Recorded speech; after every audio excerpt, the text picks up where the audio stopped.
Update है। Trump Putin की बातचीत से पहले इमरजेंसी मीटिंग ब्रिटेन में आज अमेरिका, यूक्रेन और यूरोप की बैठक होने वाली है। तो ये बैठक काफ़ी अहम मानी जा रही है। रूस यूक्रेन जंग पर ट्रंप पुतिन की बातचीत होगी। 15 अगस्त को अलास्का में बातचीत होनी है ट्रंप पुतिन की। उससे पहले ये इमरजेंसी मीटिंग ब्रिटेन में होने वाली है। इससे भी हल निकालने की कोशिश की जाएगी और इसको लेकर जो अमेरिकी डिप्लोमेट्स हैं, अमेरिकी नेता खासे उत्साहित और सार्थक कंक्लूजन तक पहुंचने की बात कह रहे हैं। मीटिंग को लेकर यूरोप में हलचल है। फ्रांसीसी राष्ट्रपति मैक्रो ने ज़ेलेंस्की से बातचीत की है। जर्मन चांसलर और ब्रिटिश पीएम से भी बातचीत की है। 15 अगस्त को अलास्का में होनी है ट्रंप पुतिन की मुलाकात। तो 15 अगस्त को मुलाकात होनी है, उसको लेकर मैक्रो ने ज़ेलेंस्की से बातचीत की है। हालांकि ज़ेलेंस्की अपने रुख को साफ कर चुके हैं। उनका कहना है कि अगर 1 इंच भी ज़मीन कब्जाई गई है तो वो उसको वापस नहीं देंगे। इसको लेकर भी अब उन्होंने अपना रुख साफ किया है। लेकिन अब खबर आ रही है कि मैक्रो ने भी ज़ेलेंस्की से बातचीत की है। दुनिया पर टैरिफ लगाकर अशांति फैलाने वाले ट्रंप को खुद के लिए नोबेल शांति पुरस्कार चाहिए। 20 जनवरी 2025 को दूसरी बार अमेरिकी राष्ट्रपति पद की शपथ लेने के साथ ही ट्रंप ने नोबेल पुरस्कार पाने की जद्दोजहद शुरू कर दी थी और इसके लिए कुछ भी करने को तैयार दिख रहे हैं। I think President Trump deserved Nobel Peace Prize. Prime Minister Pashinyan to send a joint appeal to Nobel Committee to award President Trump with the Nobel Peace Prize because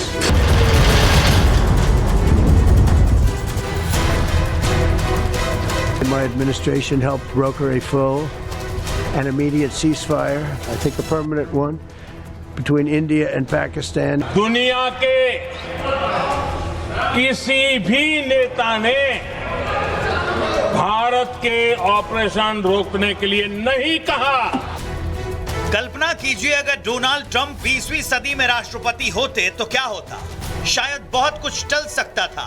first world war, second world war, Bharat Pakistan का बंटवारा, Berlin की दीवार, cold war, परमाणु हथियारों की होड़, सब कुछ रुक सकता था।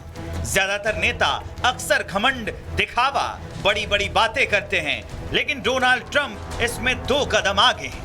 बेहिचक, बेशर्मी से खुद की तारीफ करते हैं और हद तो ये है कि अब ट्रंप खुद के लिए बार बार नोबेल शांति पुरस्कार की मांग कर रहे हैं और तर्क दे रहे हैं कि वो थाईलैंड और कंबोडिया, इजराइल और ईरान, रवांडा और कांगो, भारत और पाकिस्तान, सर्बिया और कोसोवा, मिस्र और इथोपिया के बाद अब अजरबैजान, आर्मेनिया की दुश्मनी को भी खत्म कर दिया है। दुनिया पर टैरिफ लगाकर अशांति फैलाने वाले ट्रंप को खुद के लिए नोबेल शांति पुरस्कार चाहिए और वो पहले राष्ट्रपति हैं जो अपने ही लिए नोबेल की मांग कर रहे हैं। 20 जनवरी 2025 को दूसरी बार राष्ट्रपति पद की शपथ लेने के साथ ही ट्रंप ने नोबेल पुरस्कार पाने की जद्दोजहद शुरू कर दी और इसके लिए कुछ भी करने को तैयार है। लेकिन बड़ी अपडेट है। ट्रंप पुतिन की बातचीत से पहले इमरजेंसी मीटिंग ब्रिटेन में आज अमेरिका, यूक्रेन और यूरोप की बैठक होने वाली है। तो ये बैठक काफ़ी अहम मानी जा रही है। रूस यूक्रेन जंग पर ट्रंप पुतिन की बातचीत होगी। 15 अगस्त को अलास्का में बातचीत होनी है ट्रंप पुतिन की। उससे पहले ये इमरजेंसी मीटिंग ब्रिटेन में होने वाली है। इससे भी हल निकालने की कोशिश की जाएगी और इसको लेकर जो अमेरिकी डिप्लोमेट्स हैं, अमेरिकी नेता खासे उत्साहित और सार्थक कंक्लूजन तक पहुंचने की बात कह रहे हैं। मीटिंग को लेकर यूरोप में हलचल है। फ्रांसीसी राष्ट्रपति मैक्रो ने ज़ेलेंस्की से बातचीत की है। जर्मन चांसलर और ब्रिटिश पीएम से भी बातचीत की है। 15 अगस्त को अलास्का में होनी है ट्रंप पुतिन की मुलाकात। तो 15 अगस्त को मुलाकात होनी है, उसको लेकर मैक्रो ने ज़ेलेंस्की से बातचीत की है। हालांकि ज़ेलेंस्की अपने रुख को साफ कर चुके हैं। उनका कहना है कि अगर 1 इंच भी ज़मीन कब्जाई गई है तो वो उसको वापस नहीं देंगे। इसको लेकर भी अब उन्होंने अपना रुख साफ किया है। लेकिन अब खबर आ रही है कि मैक्रो ने भी ज़ेलेंस्की से बातचीत की है। दुनिया पर टैरिफ लगाकर अशांति फैलाने वाले ट्रंप को खुद के लिए नोबेल शांति पुरस्कार चाहिए। 20 जनवरी 2025 को दूसरी बार अमेरिकी राष्ट्रपति पद की शपथ लेने के साथ ही ट्रंप ने नोबेल पुरस्कार पाने की जद्दोजहद शुरू कर दी थी और इसके लिए कुछ भी करने को तैयार दिख रहे हैं। I think President Trump deserved Nobel Peace Prize. Prime Minister Pashinyan to send a joint appeal to Nobel Committee to award President Trump with the Nobel Peace Prize because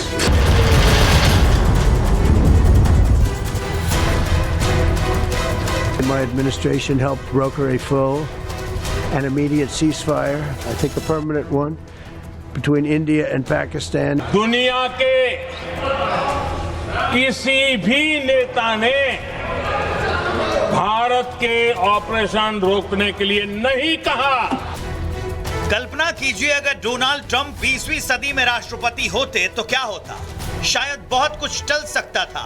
first world war, second world war, Bharat Pakistan का बंटवारा, Berlin की दीवार, cold war, परमाणु हथियारों की होड़, सब कुछ रुक सकता था। ज्यादातर नेता अक्सर घमंड, दिखावा, बड़ी बड़ी बातें करते हैं, लेकिन डोनाल्ड ट्रंप इसमें 2 कदम आगे हैं। बेहिचक, बेशर्मी से खुद की तारीफ करते हैं और हद तो ये है कि अब ट्रंप खुद के लिए बार बार नोबेल शांति पुरस्कार की मांग कर रहे हैं और तर्क दे रहे हैं कि वो थाईलैंड और कंबोडिया, इजराइल और ईरान, रवांडा और कांगो, भारत और पाकिस्तान, सर्बिया और कोसोवा, मिस्र और इथोपिया के बाद अब अजरबैजान आर्मेनिया की दुश्मनी को भी खत्म कर दिया है। दुनिया पर टैरिफ लगाकर अशांति फैलाने वाले ट्रंप को खुद के लिए नोबेल शांति पुरस्कार चाहिए और वो पहले राष्ट्रपति हैं जो अपने ही लिए नोबेल की मांग कर रहे हैं। 20 जनवरी 2025 को दूसरी बार राष्ट्रपति पद की शपथ लेने के साथ ही ट्रंप ने नोबेल पुरस्कार पाने की जद्दोजहद शुरू कर दी और इसके लिए कुछ भी करने को तैयार है। लेकिन बड़ी अपडेट है, ट्रंप पुतिन की बातचीत से पहले इमरजेंसी मीटिंग ब्रिटेन में आज अमेरिका, यूक्रेन और यूरोप की बैठक होने वाली है। तो ये बैठक काफ़ी अहम मानी जा रही है। रूस यूक्रेन जंग पर ट्रंप पुतिन की बातचीत होगी। 15 अगस्त को अलास्का में बातचीत होनी है ट्रंप पुतिन की। उससे पहले ये इमरजेंसी मीटिंग ब्रिटेन में होने वाली है। इससे भी हल निकालने की कोशिश की जाएगी और इसको लेकर जो अमेरिकी डिप्लोमेट्स हैं, अमेरिकी नेता खासे उत्साहित और सार्थक कंक्लूजन तक पहुंचने की बात कह रहे हैं। मीटिंग को लेकर यूरोप में हलचल है। फ्रांसीसी राष्ट्रपति मैक्रो ने ज़ेलेंस्की से बातचीत की है। जर्मन चांसलर और ब्रिटिश पीएम से भी बातचीत की है। 15 अगस्त को अलास्का में होनी है ट्रंप पुतिन की मुलाकात। तो 15 अगस्त को मुलाकात होनी है, उसको लेकर मैक्रो ने ज़ेलेंस्की से बातचीत की है। हालांकि ज़ेलेंस्की अपने रुख को साफ कर चुके हैं। उनका कहना है कि अगर 1 इंच भी ज़मीन कब्जाई गई है तो वो उसको वापस नहीं देंगे।